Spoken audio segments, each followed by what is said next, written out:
Medicare is a government health insurance program mostly for people over the age of 65. 50 million Americans rely on it, and its long-term financial stability is very shaky right now. But here's the really scary part.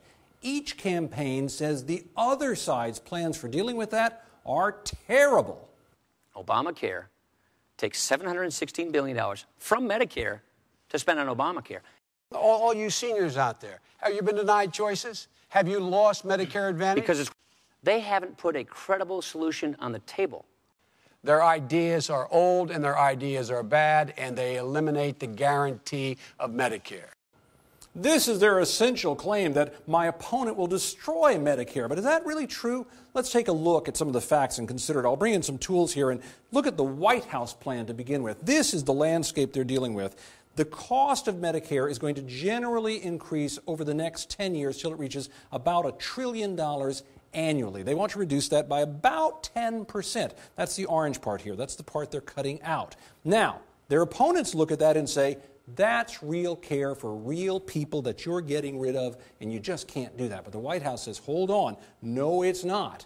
That's a reduction in the amount of money that we're paying to the administrative cost of hospitals and to insurance programs. In a word, they say, that is waste. We can get rid of it, and we should get rid of it. That's the White House take on things. Now, if you bring in the Romney-Ryan plan, you'll see the landscape is just the same. They have the same increase. They also want to reduce it by about 10%, but they want to rely on the private sector, not government, to get that done. In a word, they're going for vouchers. Now, they don't like calling it vouchers, but that's really what it is. Right now, if you're on Medicare, what happens is the government pays Medicare, Medicare pays the hospital takes care of you.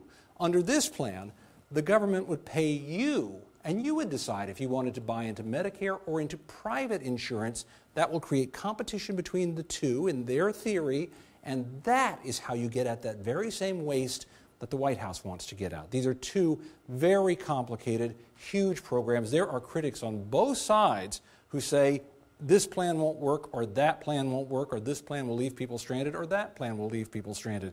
But the truth is, it is complicated. It's hard to deal with all of that. So if we go to this basic claim that both sides have raised here, that somehow this is all about destroying Medicare, that is simply false. That is a scare tactic, no matter which side is saying it.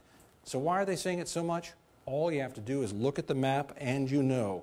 Across the country, the baby boomers are getting older. They're becoming a bigger percentage of the voting population fast. All those dark states is where the percentage is highest. And look at Florida down here. Battleground state, more than 17% of the population there is over the age of 65. These are engaged voters. They are voters who show up when it's time to vote.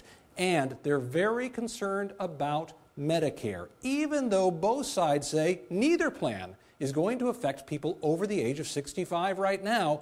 They're engaged on this issue, and whichever side wins the Medicare debate will probably win a lot of senior votes.